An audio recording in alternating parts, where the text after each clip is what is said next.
أشهد أن لا إله إلا الله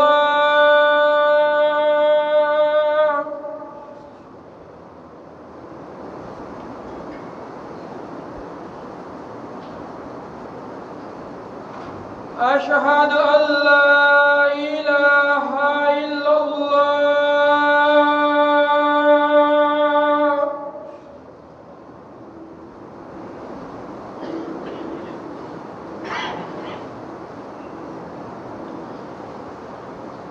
أشهد أن محمدًا رسول الله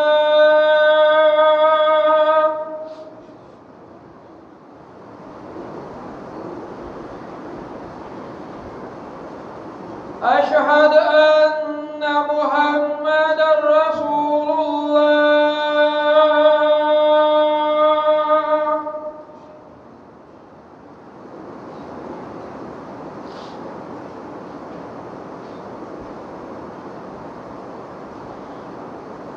حي على الصلاة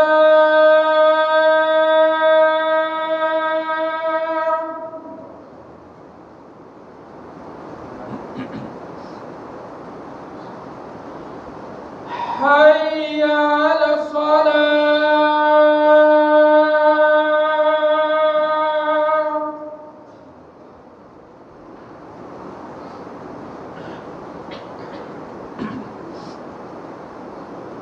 حي على الفلاح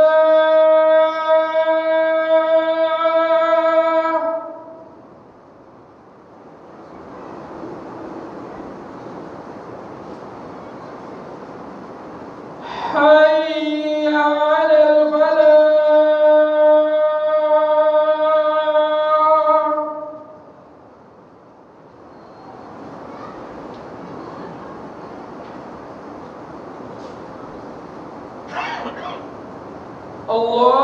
الله أكبر الله أكبر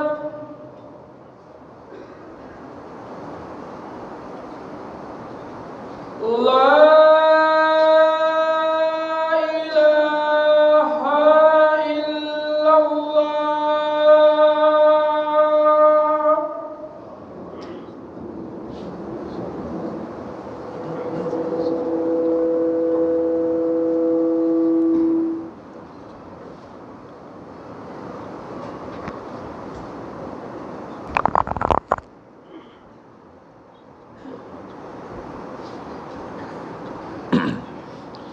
إن الحمد لله نحمده ونستعينه ونستغفره ونعوذ بالله من شرور أنفسنا ومن سيئات أعمالنا من يهده الله فلا مضل له ومن يضلل فلا هادي له وأشهد أن لا إله إلا الله وحده لا شريك له وأشهد أن محمدًا عبده ورسوله أما بعد فإن أصدق الحديث كتاب الله وخير الهدي هدي محمد صلى الله عليه وسلم وشر الأمور محدثاتها وكل محدثة بدعة وكل بدعة ضلالة يا أيها الذين آمنوا اتقوا الله حق تقاته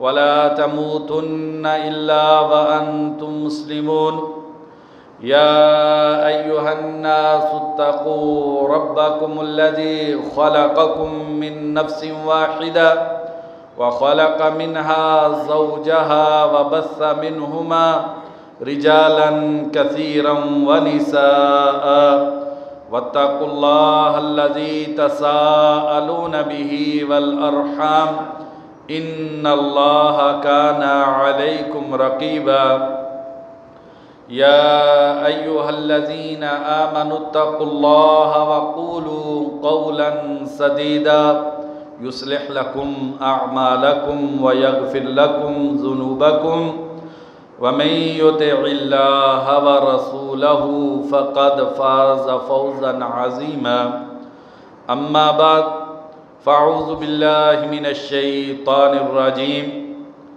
وَأَقِيمُوا الصَّلَاةَ وَلَا تَكُونُوا مِنَ الْمُشْرِكِينَ مِنَ الَّذِينَ فَرَّقُوا دِينَهُمْ وَكَانُوا شِيَعًا كُلُّ حِزْبٍ بِمَا لَدَيْهِمْ فَرِحُونَ۔ ہر قسم کی حمد و ثنا، بڑائی، کبریائی، تسبیح و تحمید، تحلیل و تکبیر اللہ وحدہ لا شریک کے لیے، کہ جس ذات باری تعالیٰ نے دلوں کے سکون کے لیے انسان کو اس کائنات میں لذت ایمان سے شناسا ہونے کے لیے، دنیا کے غموں کو دور کرنے کے لیے اور اپنا قرب حاصل کرنے کے لیے اللہ تبارک و تعالیٰ نے نماز جیسی عظیم عبادت فرض کی۔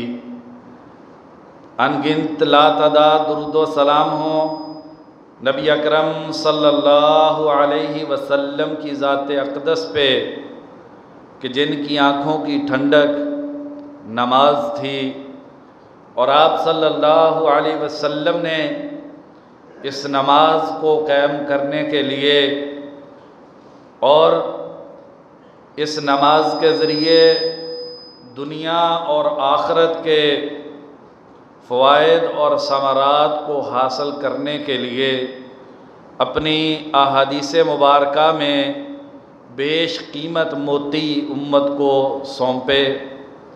کروڑوں رحمتیں ہوں صحابہ کرام پر، تابعین اعظام پر، محدثین کرام پر، جو ہر دور میں انسان کو اس بات کی دعوت دیتے رہے کہ اللہ کے در پر آئیں اور آ کر اپنی دنیا اور آخرت کی مرادیں حاصل کریں۔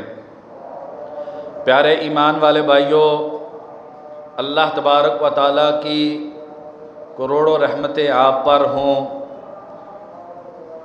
جمعۃ المبارک کی عظیم نماز کے لیے آپ اللہ احکم الحاکمین کے گھر میں تشریف لائے۔ اللہ تبارک و تعالی دنیا اور آخرت کی سعادتیں آپ کو نصیب فرمائے۔ آج کے ہمارے جمعۃ المبارک کے خطبے کا موضوع ہے نماز مومن کی معراج کیسے ہے۔ قرآن مجید کی جو آیت کریمہ میں نے آپ کے سامنے تلاوت کی ہے، میرے اور آپ کے خالق مالک رازق کا یہ فرمان ہے، وَأَقِيمُوا الصَّلَاةَ وَلَا تَكُونُوا مِنَ الْمُشْرِكِينَ، تم نماز کو قائم کرو، مشرکوں میں سے نہ ہو جاؤ۔ مِنَ الَّذِينَ فَرَّقُوا دِينَهُمْ شِيَعًا، وہ لوگ جنہوں نے اپنے دین کے ٹکڑے کر دیے اور گروہوں کے اندر بٹ گئے۔ کل حزب بما لدیہم فرحون، اور ہر گروہ جو اس کے پاس ہے وہ اس پہ خوش ہے۔ جو نماز والا ہے وہ اپنی نماز پہ خوش ہے، توحید والا توحید پر خوش ہے، پیسے والا جس نے اپنی زندگی کا مقصد پیسہ بنا لیا وہ پیسے پہ خوش ہے، کوٹھی کا متلاشی اونچی کوٹھی پہ خوش ہے، گاڑی کا چاہنے والا وہ گاڑی کو حاصل کر کے وہ اس پہ خوش ہے، اور دین کے اعتبار سے مختلف طرح کی گروہ بندیاں کر کے ہر گروہ اپنے نظریات، سوچ اور فکر پہ خوش ہے۔ اس آیت کریمہ میں اللہ تبارک و تعالیٰ نے بڑی ہی دو عظیم باتیں ارشاد فرمائی ہیں۔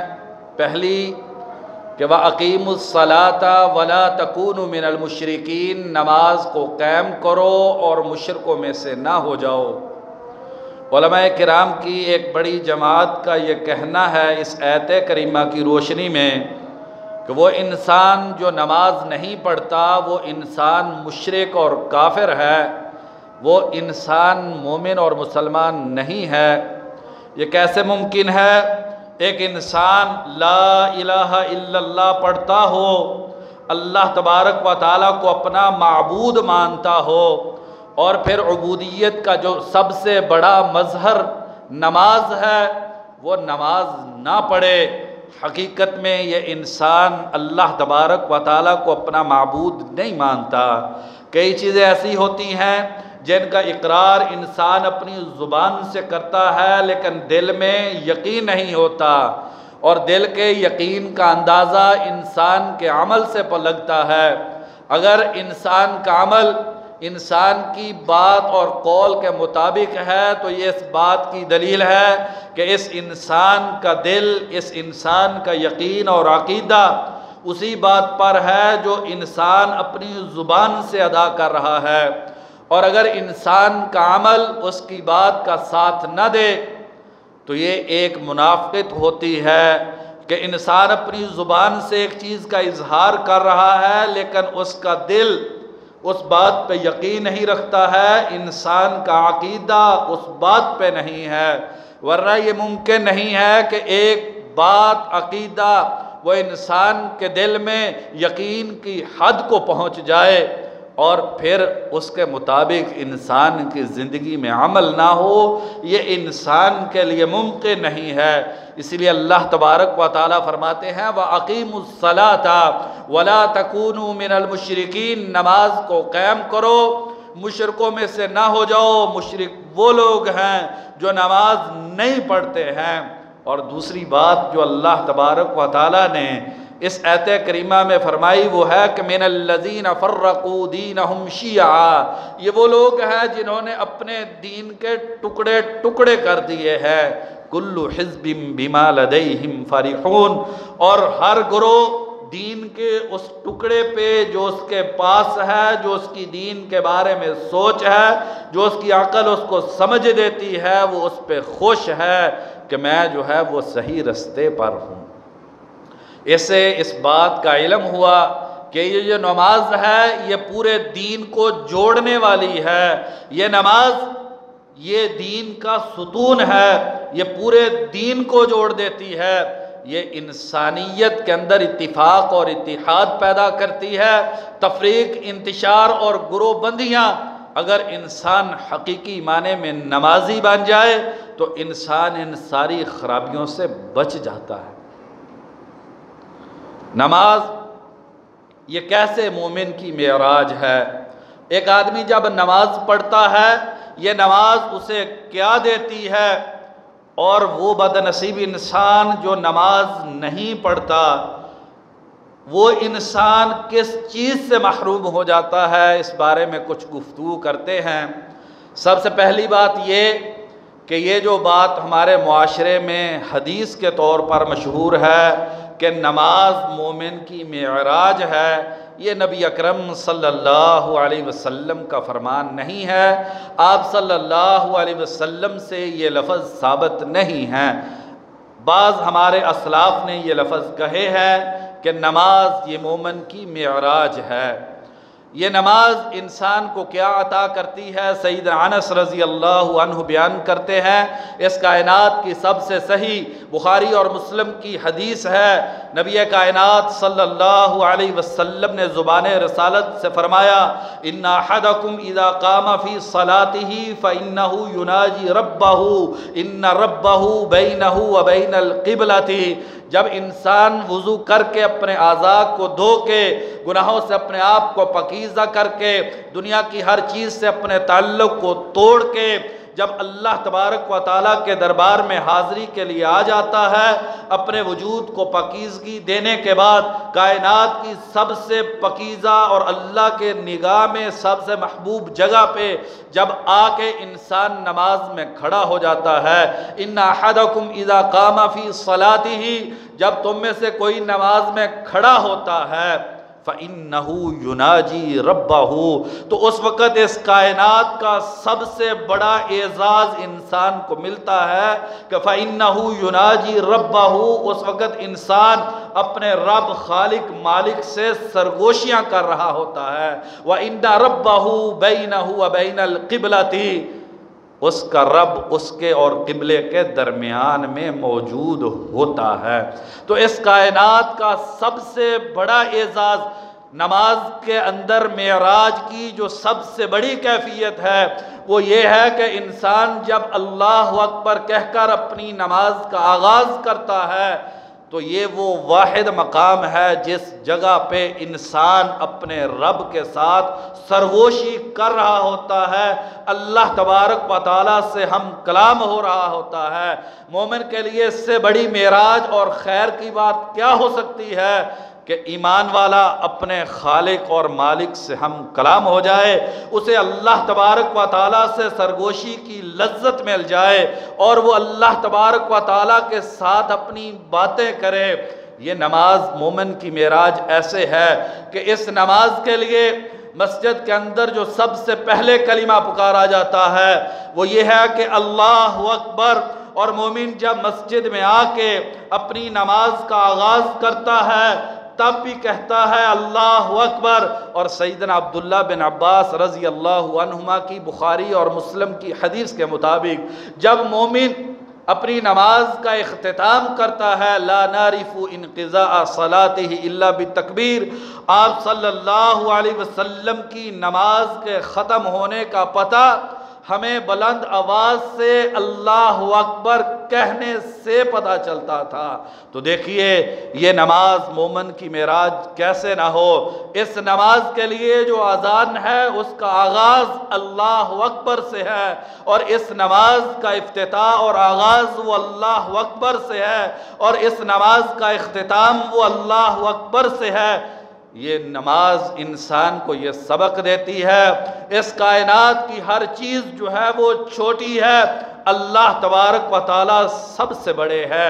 انسان کا کاروبار، دوستوں کے ساتھ انسان کے تعلقات، بیوی اور بچوں سے انسان کی محبت اور پیار، اور اس دنیا کی ہر چیز کے ساتھ انسان کا تعلق اور رشتہ، یہ سارے چھوٹے ہیں۔ اللہ اکبر، اللہ تبارک و تعالیٰ سب سے بڑے ہے۔ اس لیے جب انسان نماز میں آ کے اس بات کا اقرار کرتا ہے اور کہتا ہے اللہ اکبر، یا اللہ میں ہاتھ اٹھا کے اس بات کی گواہی دیتا ہوں کہ تجھ سے بڑی اس کائنات کے اندر کوئی چیز نہیں ہے، یا اللہ تو سب سے بڑا ہے، اسی لیے میں اپنی ہر چیز مسجد سے باہر چھوڑ آیا ہوں اور میں اپنے ہاتھ اٹھا کے اپنے آپ کو تیرے سامنے سر تسلیم میں خم کرتا ہوں۔ عدی بن حاتم رضی اللہ عنہ نبی اکرم صلی اللہ علیہ وسلم کے پاس آئے۔ اللہ کے نبی صلی اللہ علیہ وسلم، مسند احمد اور ترمذی شریف کی حدیث ہے، عدی بن حاتم کو مخاطب کر کے کہتے ہیں، یہ اپنے قبیلے کے سردار اور چودھری ہیں۔ آپ صلی اللہ علیہ وسلم مخاطب کر کے کہتے ہیں، یا عدی بن حاتم ما افرک ان یقال لا الہ الا اللہ فہل من الہ الا اللہ۔ عدی اس دین سے کیوں بھاگ رہے ہو؟ کون سی چیز ہے جو تجھے اس دین سے دور کر رہی ہے؟ کیا یہ بات کہ اللہ تبارک و تعالیٰ کے علاوہ کوئی عبادت کا حقدار نہیں ہے؟ فَهَلْ مِنْ إِلَٰهٍ إِلَّا اللَّهِ۔ عدی کیا اس کائنات میں اللہ حکم الحاکمین کے علاوہ کوئی معبود ہے؟ کس بات سے عدی بھاگ رہے ہو؟ مَا أَفَرَّكَ أَن يُقَالَ اللَّهُ أَكْبَرُ۔ عدی کیا اس دین سے اس لیے دور ہو کیونکہ یہ دین انسان کو یہ پیغام دیتا ہے کہ اللہ اکبر، اللہ حکم الحاکمین، اس کائنات کی ہر طاقت، قوت، محبت، تعلق، رشتے سے اللہ تبارک و تعالی بلند ہیں، اللہ بڑے ہیں۔ فَهَلْ شَيْءٌ هُوَ أَكْبَرُ مِنَ اللَّهِ۔ کیا عدی تجھے اس کائنات کے اندر کسی ایسی چیز کا علم ہے جو اللہ سے بڑی ہو؟ کس وجہ سے اس دین سے تم دور جا رہے ہو؟ اس لیے سیدنا عمر فاروق رضی اللہ عنہ فرمایا کرتے تھے، کہتے تھے اللہ اکبر خیر من الدنیا وما فیہا۔ جس زبان کو اللہ اکبر کہنے کی توفیق مل جائے یہ اس کائنات کی ہر چیز سے بہتر ہے۔ کہتے ہیں اگر پوری دنیا کے خزانے اور دولتیں وہ انسان کے ہاتھ اور انسان کے پاؤں کی راکھ بن جائے، خاک بن جائے، اس سے بہتر ہے انسان کو اللہ اکبر کہنے کی توفیق مل جائے۔ وہ مومن کتنا اونچا ہو جائے گا جس مومن کو اس بات کی توفیق مل جائے کہ وہ نماز میں اپنی زبان سے کہے اللہ اکبر، اور اس کا دل اس بات کی گواہی دے کہ اللہ تبارک و تعالی سب سے اونچے ہیں۔ جس کا اونچے کے ساتھ تعلق بڑے کے ساتھ تعلق بن گیا، اسے اس کائنات کی ہر چیز مل گئی۔ ہم اس انسان کی بلندی کا تصور نہیں کر سکتے۔ مسلم شریف کی حدیث ہے، بڑی عجیب حدیث ہے۔ اگر اس حدیث پہ غور کیا جائے، اسے دل کے اندر جگہ دی جائے، تو ہو نہیں سکتا کہ ایک انسان نماز سے غافل ہو جائے۔ یہ ممکن نہیں ہے۔ انسان اس حدیث کو سمجھ جائے اور انسان مسجد سے دور ہو، وہ نماز نہ پڑھے۔ نہیں، ایک مومن کی موت ہے کہ نماز کو نہ پڑھنا، اور یہ نماز مومن کی معراج ہے۔ نبی کائنات صلی اللہ علیہ وسلم نے فرمایا، سیدنا ابو ہریرہ رضی اللہ عنہ بیان کرتے ہیں، مسلم شریف کی حدیث ہے، اسمعتم بمدینۃ جانب منها فی البر وجانب منها فی البحر قالوا نعم یا رسول اللہ صلی اللہ علیہ وسلم۔ صحابہ، کیا تم نے ایک ایسے شہر کے بارے میں سنا ہے جس کا ایک کونا خشکی میں ہے، جس کا دوسرا کونا سمندر میں ہے؟ فرمایا اللہ کے نبی، ہاں ہم نے اس شہر کو بارے میں سن رکھا ہے۔ فرمایا لا تقوم الساعة حتى يغزوها 70,000 من بنی اسحاق۔ قیامت اس وقت تک نہیں آئے گی جب تک کہ اسحاق علیہ السلام کی اولاد میں سے 70,000 لوگ اس شہر پہ حملہ نہیں کریں گے۔ فَإِذَا جَاءُوهَا وَنَزَلُوا، جب یہ 70,000 کا لشکر اس شہر میں آئے گا اور وہاں پر اترے گا، لَمْ يُقَاتِلُوهَا بِسَلَاحٍ، اسلحے سے اس شہر پر حملہ نہیں کریں گے، وَلَمْ يَرْمُوا بِسَهْمٍ، اور کوئی تیر بھی اس شہر پہ نہیں چلائیں گے۔ شہر کیسے فتح ہوگا؟ قالوا لا الہ الا اللہ واللہ اکبر فیسقط احد جانبیہا، وہ کھڑے ہو کے صرف یہ کہیں گے کہ لا الہ الا اللہ اللہ اکبر، اس شہر کا ایک کونا جو ہے، اس شہر کی ایک دیوار، اس کے قلعے کی ایک سمت جو ہوگی وہ گر جائے گی۔ پھر دوسری مرتبہ وہ کہیں گے لا الہ الا اللہ واللہ اکبر، پھر یہ اللہ اکبر والا کلمہ ایک مرتبہ پھر کہیں گے، فَيَسْقُطُ جَانِبُهَا الْآخَرُ، اس شہر کی ایک دوسری دیوار جو ہوگی وہ بھی گر جائے گی۔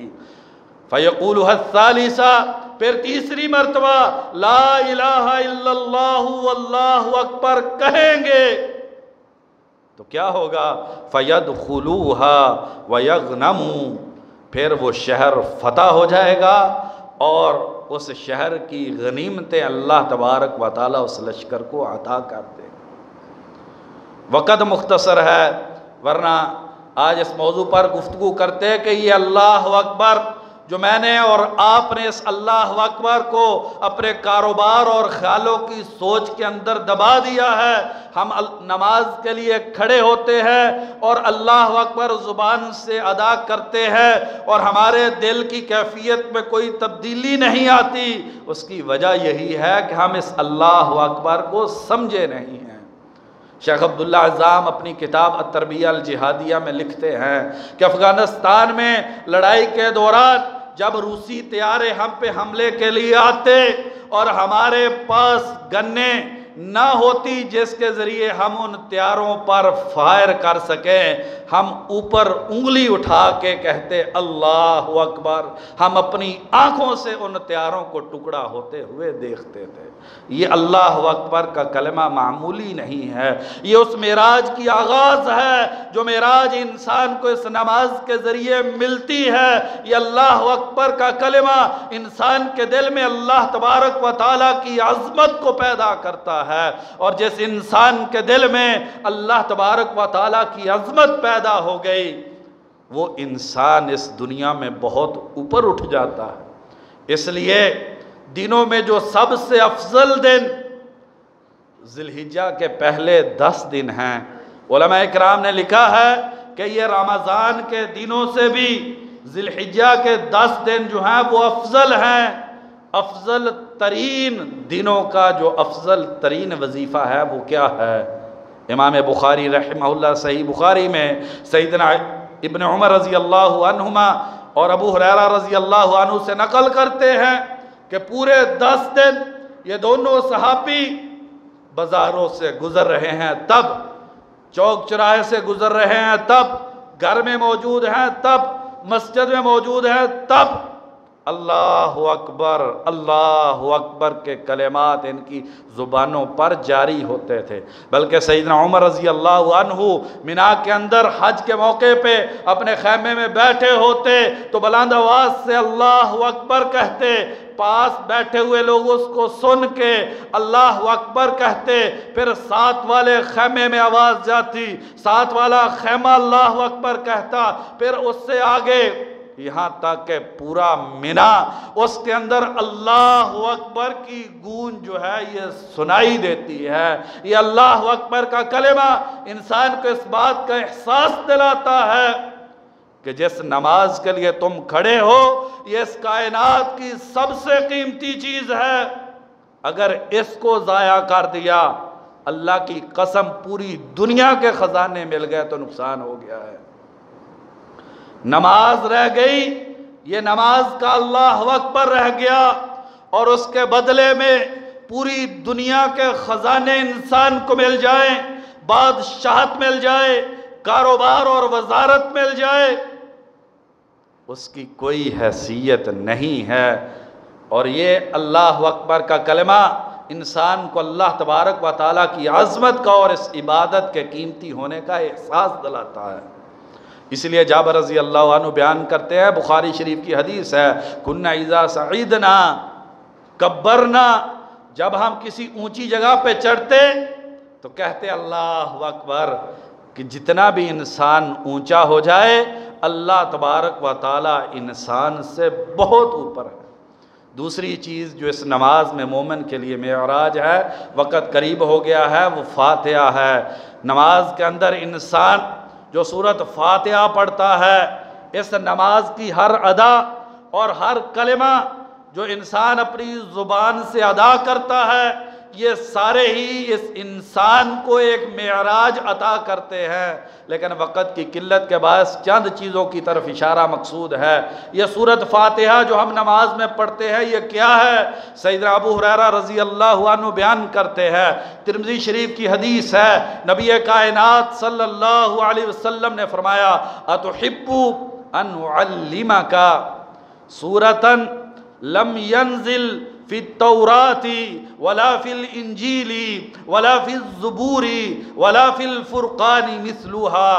ابو ہریرہ، کیا تجھے پسند ہے میں تجھے ایسی سورت سکھلا دوں جیسی سورت نہ تورات میں نازل ہوئی ہے، نہ انجیل میں، نہ زبور میں، اور نہ ہی قرآن مجید میں؟ قلت بلا یا رسول اللہ صلی اللہ علیہ وسلم، میں نے کہا اللہ کے نبی اس سے قیمتی چیز اور کیا ہو سکتی ہے کہ آدم علیہ السلام سے لے کے نبی کائنات صلی اللہ علیہ وسلم تک انسان کی ہدایت کے لیے، خیر خواہی کے لیے، انسان کو اوپر اٹھانے کے لیے، انسان کی معراج کے لیے اللہ تبارک و تعالیٰ نے جتنی بھی وحی نازل کی ہے، اس وحی میں سب سے افضل وحی اللہ کے نبی اگر یہ پتہ چل جائے تو اس سے بڑا خزانہ اور کیا ہوگا؟ غور کرے حدیث کے لفظوں پہ کہ جب سے وحی کا سلسلہ شروع ہوا اس میں سب سے افضل 4 کتابیں تورات، انجیل، زبور اور قرآن، ان سب میں افضل قرآن مجید، اور پورے قرآن میں جو افضل ترین چیز ہے وہ سورت فاتحہ ہے۔ سورت اخلاص یہ 1/3 قرآن کے برابر، قل هو اللہ احد 1/3 قرآن کے برابر، اور سورت فاتحہ سورت اخلاص سے بھی افضل اور بڑی چیز ہے۔ گویا کہ اللہ احکم الحاکمین نے انسان کو جتنے بھی تحفے عطا کیے ہیں اس میں سب سے قیمتی تحفہ وہ سورت فاتحہ کا ہے۔ پھر نبی صلی اللہ علیہ وسلم نے فرمایا ماذا تقرؤ فی الصلاۃ، نماز میں ابو ہریرہ کیا پڑھتے ہو؟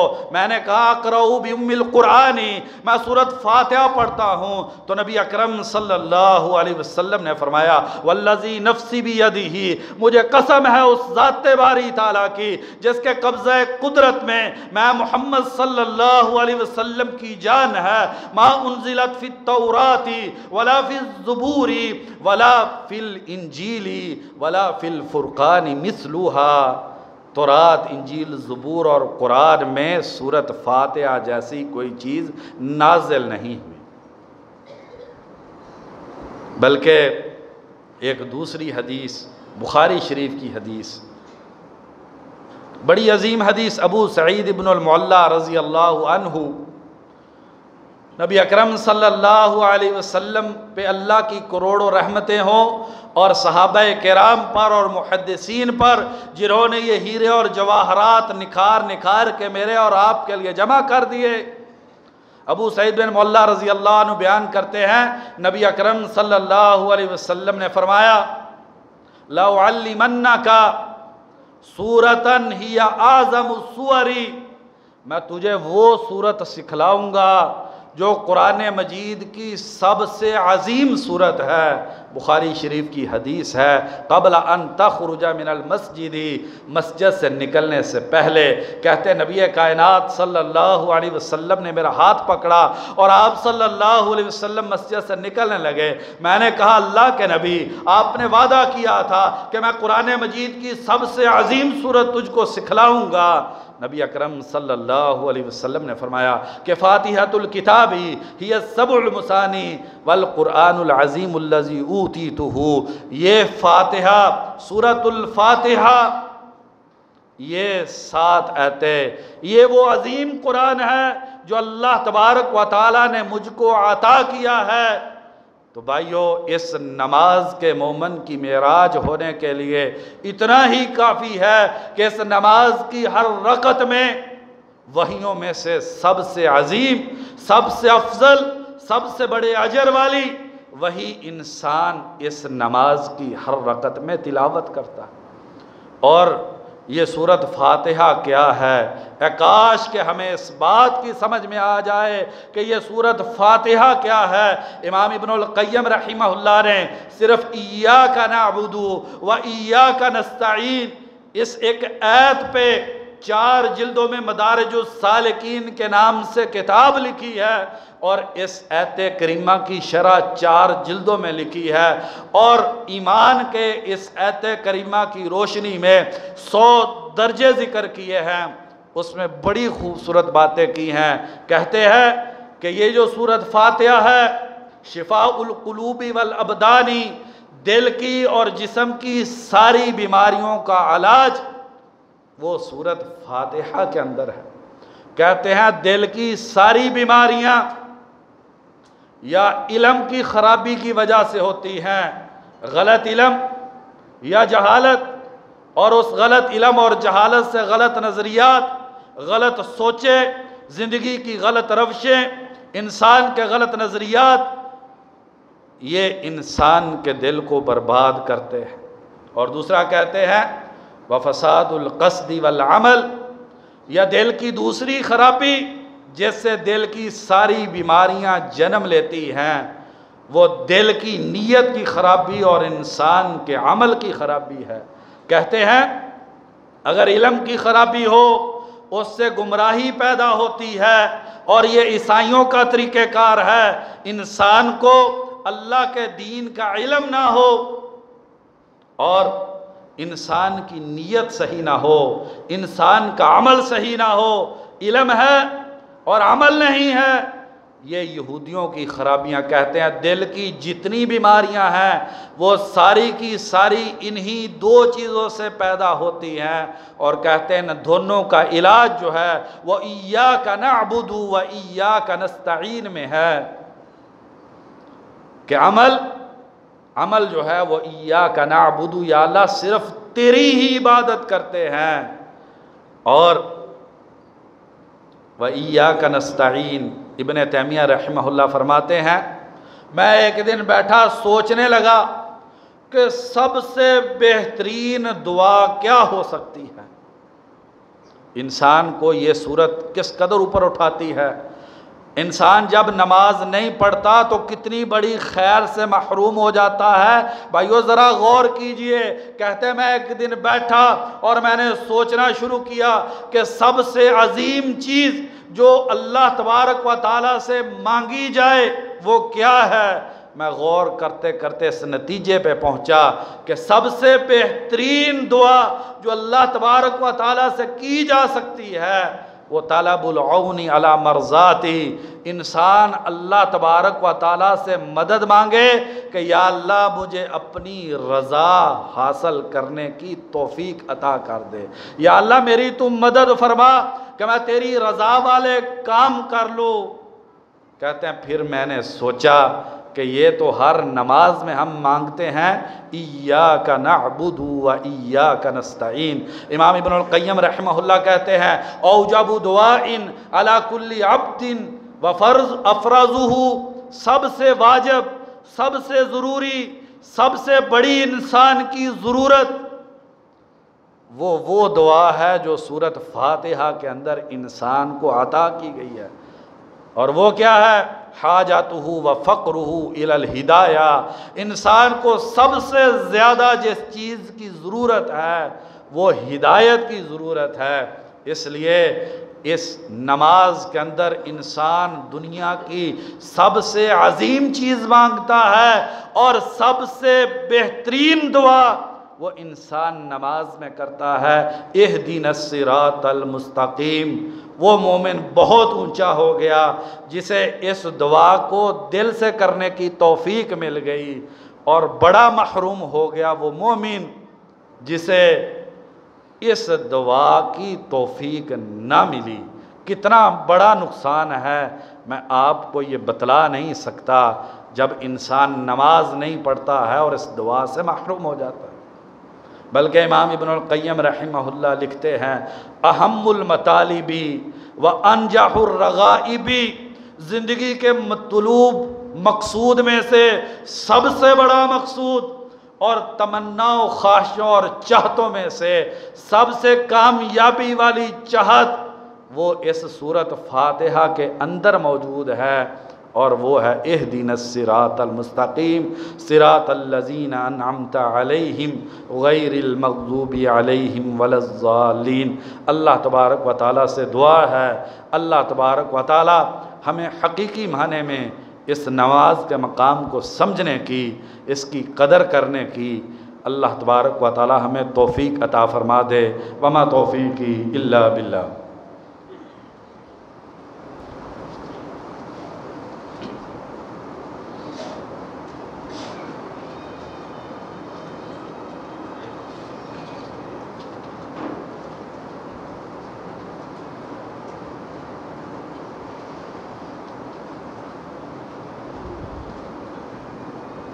ان الحمد للہ نحمده ونستعینه ونستغفره والصلاة والسلام علی رسول اللہ اما بعد۔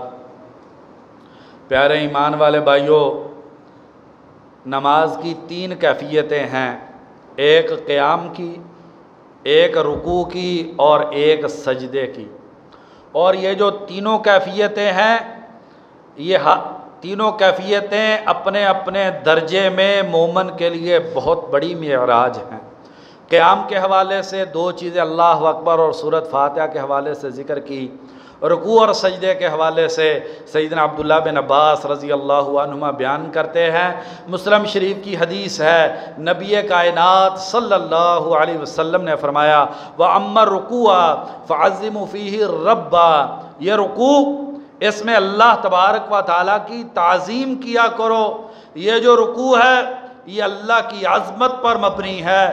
انسان جب جھکتا ہے تو انسان اس بات کا اقرار کرتا ہے کہ یا اللہ میں نماز میں تیرے سامنے جھک گیا ہوں، میں تیرے ہر حکم کو ماننے کی، اس کی پیروی کرنے کی، یا اللہ تیرے ہر فرمان کے مطابق اپنی زندگی کی روش بدلنے کی، اپنے گھر کا ماحول، اپنا لباس، اپنی شکل و صورت، اپنا کردار، اپنی سوچ، اپنی معاشرت، معیشت، اپنے تعلقات، اپنی سیاست، میں اپنی ہر چیز کو یا اللہ تیرے سامنے جھکاتا ہوں اور میں اس کی تبدیلی کا عہد کرتا ہوں۔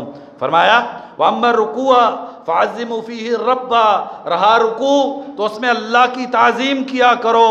وَأَمَّا السُّجُودَ فَاجْتَهِدُوا فِيهِ بِالدُّعَاءِ، سجدے میں دعا کی کوشش کیا کرو۔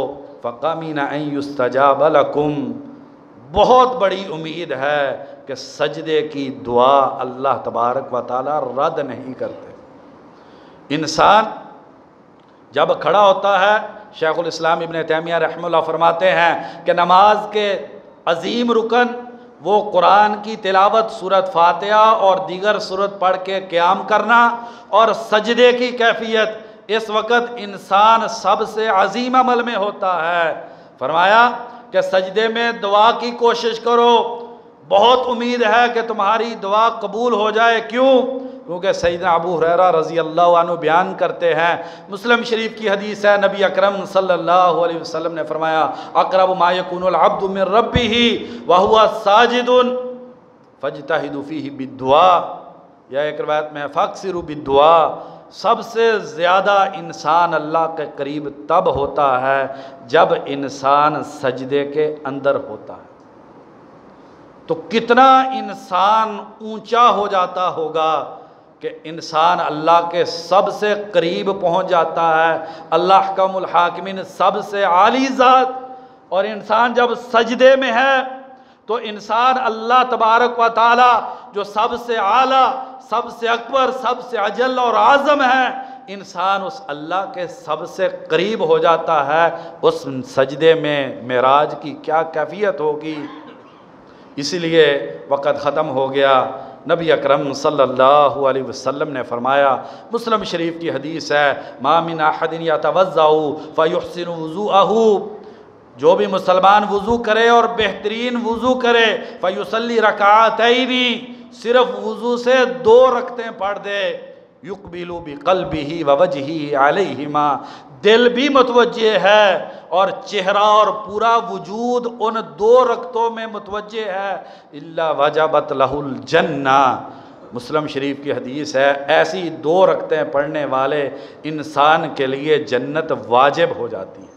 سیدنا عبداللہ بن عمر بن عاص رضی اللہ عنہ بیان کرتے ہیں، ترجمہ مختصراً بیان کر دیتا ہوں، نبی اکرم صلی اللہ علیہ وسلم نے فرمایا کہ جس انسان نے نماز کی حفاظت کر لی، یہ انسان مومن ہے، کل قیامت کے دن مومن مانا جائے گا۔ یہ نماز اس کے لیے دنیا میں، آخرت میں، قبر میں، محشر کے میدان میں، پل صراط پہ یہ نماز اس کے لیے نور ہے اور جہنم سے آزادی ہے۔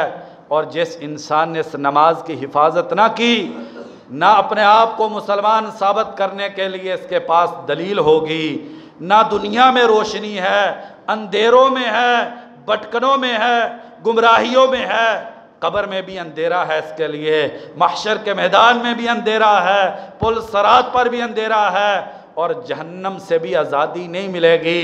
بلکہ قارون، فرعون، حامان اور ابی بن خلف، اللہ کے 4 بڑے دشمن جہاں پر ہوں گے، نماز نہ پڑھنے والا وہاں پر ہوگا۔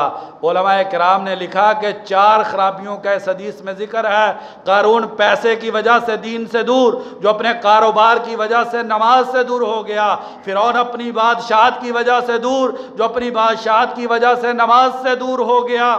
حامان اپنی وزارت کی وجہ سے دین سے دور، جو وزیر بن گیا اور نماز سے دور ہو گیا، اور ابی بن خلف اپنے کاروبار اور پیسے کی وجہ سے دین سے دور، جس کے کاروبار نے اسے نماز سے دور کر دیا۔